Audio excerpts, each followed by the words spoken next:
राधे राधे, जय श्री कृष्ण। मैंने अभी कुछ दिन पहले लेख लिखा था विवाह रेखा से संबंधित कि कोई विवाह रेखा अगर बुध पर्वत तक जाती है तो क्या होता है, अनामिका यानी सूर्य पर्वत तक, अनामिका उंगली के नीचे सूर्य पर्वत तक उसका क्या फलादेश होता है, और अगर वो मध्यमा उंगली के नीचे शनि पर्वत तक जाता है तो क्या होता है। मैं उसका वीडियो के माध्यम से आपको और गहराई से समझाना चाहूँगा, क्योंकि मेरे पास बहुत प्रश्न आए थे। ये जो छोटी उंगली है इसके नीचे ये बुध पर्वत होता है, और विवाह रेखा यहाँ से जो रेखाएं निकलती है ना, ये विवाह रेखाएं है। विवाह रेखा का आपको आंकलन ठीक से करना चाहिए कि वो बहुत गहराई से लिए हुए और पूर्ण लिए हो।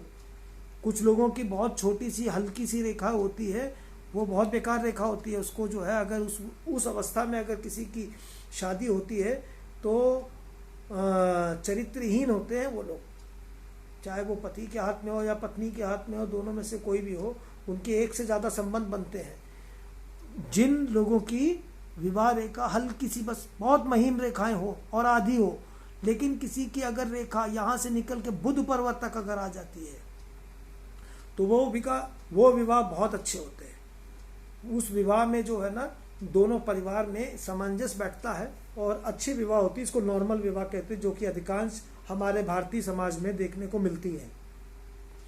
और अगर कोई विवाह रेखा ये अगर इसके भी अगर आगे चला जाए, बुध पर्वत से भी आगे जाकर के ये अनामिका उंगली के नीचे सूर्य पर्वत तक अगर आ जाता है विवाह रेखा, तो उसका विवाह किसी रॉयल फैमिली से होता है। पुराने जमाने में लोग जो कहानी नहीं सुनाते थे कि राजकुमार से तुम्हारी शादी होगी, बस समझ लीजिए वही है। राजकुमार हो या राजकुमारी हो, कि तुम्हारे घर में किसी राजा से यानी रॉयल फैमिली से शादी होती है। उस घर में सब कुछ होता है, हर तरह के शान शौकत होते हैं मकान में, बंगला महल समझ लीजिए, बाग बगीचे वगैरह होना सब कुछ, ये मामूली सी बात है। बहुत अच्छी रॉयल फैमिली में शादी होती है, बहुत ऊंचे स्तर पे होती है। और अगर किसी की, मैं बुध की बता चुका हूँ, सूर्य की बता चुका हूँ, अगर ये रेखा बहुत ज़्यादा लंबी हो जाती है और ये शनि तक आती है, वो विवाह बेकार है। वो विवाह शुरुआत से ही जो शनि की दशा लग जाती है, दोनों के परिवार के बीच में बहुत मतभेद हो जाते हैं, वो सक्सेसफुल भी नहीं होती, पति पत्नी साथ रह भी नहीं पाते हैं, परिवार ही एक दूसरे की शक्ल नहीं देखना चाहता है, मनमुटाव हो जाता है, धोखा हो जाता है। दोनों परिवार एक दूसरे को, दोनों धोखा देते हैं एक दूसरे को। तो अगर किसी की विवाह रेखा बुध तक आती है तो नॉर्मल है, सूर्य तक आती है तो बहुत अच्छा है, वो अपने लिमिट से ज़्यादा ऊंचे स्थान पे उसका विवाह होता है। वो बहुत पैसे वाले लोग होते हैं, बहुत रॉयल फैमिली होते हैं, खानदान भी अच्छा होता है, मतलब सुख पहुंचाने वाला होता है, अहंकारी कम होते हैं, अच्छे होते हैं।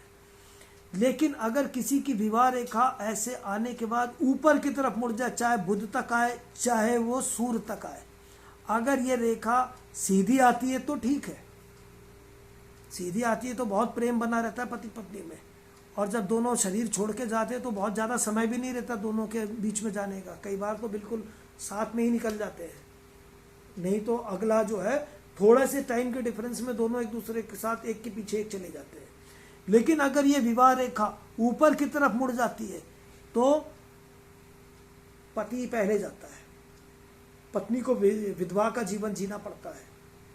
और अगर उसको कोई रेखा नहीं काट रही, सिर्फ रेखा सिर्फ ऊपर जाती है, तो वो विधवा होने के बावजूद भी वो सारे अपने पति से जितने कर्म छूटे थे वो सारे कर्म करके जाएगी, जितने बाकी लोगों का घर बसाना था वो घर बसा जाएगी, सबके जीवन में खुशहाली करके जाएगी। विधवा रहेगी लेकिन वो उसका आत्मबल बहुत तगड़ा होगा, वो सारे अच्छे अच्छे कर्म करके जाएगी, घर में खुशियां बांट के जाएगी, और कभी ये बच्चों को एहसास नहीं होने देगी कि आपके पिता नहीं हैं, सारे मंगल कार्य करके जाएगी, सबको बराबर से दे करके। ये नहीं कि किसी एक का अच्छा किया किसी एक का बुरा किया, सबको बराबर हिस्सा दे करके वो अपने धाम को मृत्युलोक में जाएगी, और अपना अंदर ही अंदर घुटेगी विधवा का, लेकिन किसी को एहसास नहीं होने देगी, परिवार में किसी को भी, सबको एक इक्वल, सिर्फ अपना परिवार नहीं और भी जितने रिश्तेदारी में सबको सुख दे के जाएगी।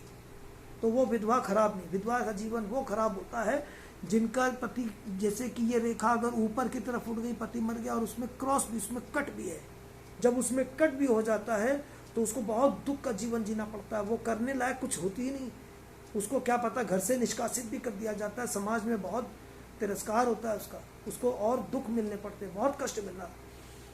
उसका जीवन क्या पता घर से बाहर करके किसी मंदिर में काटना पड़े, मृत्यु मांगेगी तो मृत्यु भी नहीं मिलती, वो बहुत कष्ट में होता है।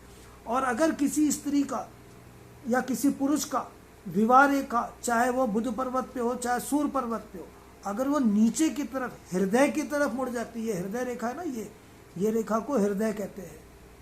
इस हृदय रेखा के ऊपर से विवाह रेखा होती है, ये उंगली के इस बीच में। अगर कोई यहाँ से रेखा निकली और वो नीचे की तरफ जा रही है, और उस उम्र में, जिस उम्र में विवाह रेखा, उस उम्र में अगर आपका विवाह हुआ है तो पत्नी को जीवन भर प्यार मिलता है, वो मालकिन की तरह अपने घर में राज करती है, बिल्कुल फाइनेंस मिनिस्टर होती है, सब कुछ उसके हाथ में होता है। उसका पति चाहे डॉक्टर हो, जज हो, कुछ भी हो, वो उसके प्यार से दबा रहता है। प्रेम जो होता है पति पत्नी का बहुत पवित्र होता है। वो अपनी इच्छा अनुसार अपने जीवन में सब कुछ करेगी, दान धर्म जो भी है वो उसको कोई रोकने टोकने वाला नहीं होगा, और उसको पैसा मिलेगा, पति से भी मिलेगा, पुत्रों से भी मिलेगा, पुत्रियों से भी मिलेगा। और उसको सबसे बड़ी चीज है कि सुहागन मृत्यु होती है। लेकिन अगर कोई रेखा यहाँ से निकल के नीचे की तरफ जा रही है, लेकिन कोई रेखा काटती है, उस जीवन में सुहागन तो मृत्यु तो होती है, लेकिन उसके जीवन में कष्ट बहुत होता है, अपमान बहुत सहना करना पड़ता है। क्रॉस जो भी होता है कट वाला, ये कभी भी अच्छा नहीं होता है, ये दोष से होता है। लेकिन इस बात का विशेष ध्यान दीजिएगा आप लोग कि इन सब का पूजन के द्वारा निवारण है। लोग कहते हैं कि मेरा जीवन इतना खराब है, मेरा भाग्य इतना खराब है, मेरी विवाह की रेखा खराब है, मेरा सब कुछ खराब है, तो ये कैसे ठीक होगा? पूजन के द्वारा होता है। आप लोग मार्कंडेय ऋषि के बारे में जानते हैं ना, मार्कंडेय ऋषि के बारे में, जिनकी आयु कितनी थी? 12 वर्ष की थी। जब जन्मदिन आया, उनकी माँ जन्मदिन मनाते मनाते रोने लगी, तो वो बालक कहता है कि माँ अब मेरा जन्मदिन ऐसे रो के क्यों मना रही हो? तो वो बता देती है उसको, जो अभी तक बताया नहीं था, कि बेटा अब अगला जन्मदिन नहीं मना पाऊंगी इसलिए रो रही हूँ। भगवान शिव के आशीर्वाद से तुम्हारा जन्म तो हो गया मेरे घर में, हम माता पिता तो बन गए, अब अगला जन्मदिन आपका नहीं होगा, बस इतनी आयु है आपकी, इसीलिए मैं रो रही हूँ।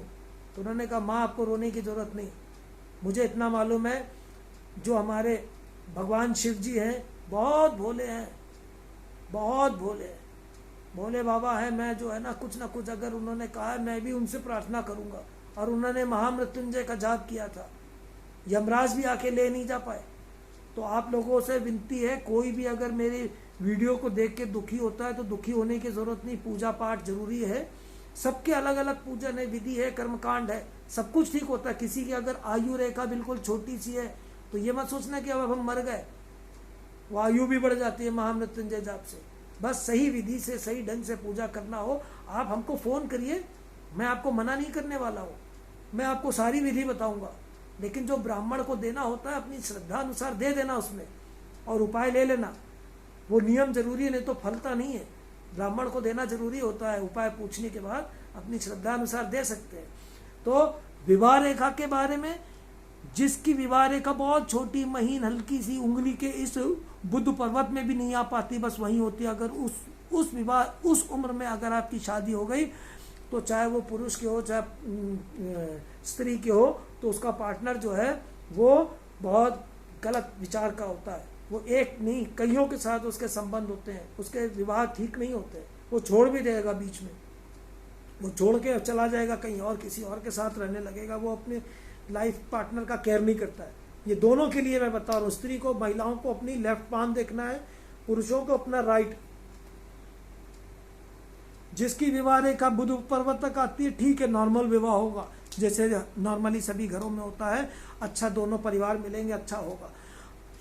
अगर अनामिका उंगली के नीचे, क्योंकि मेरे लेख के बाद कई लोगों ने मेरे से पूछा था कि मेरी रेखा जो है जा रही है, ये ऐसा क्यों है, कि रॉयल फैमिली में का रीजन क्या है? रॉयल फैमिली का रीजन है सूर्य जो है, जैसे उसकी चमक है, वो वैभव देता, धन देता, वो वैसे ही परिवार से रिश्ता जोड़ता है जो बहुत बहुत पैसे वाला हो, बहुत नाम हो, रॉयल फैमिली का हो। आप भी अपनी हथेली देखिए, और अगर आपको कुछ भी पूछना हो आप हमें अपनी हथेली पोस्ट करके पूछ सकते हैं।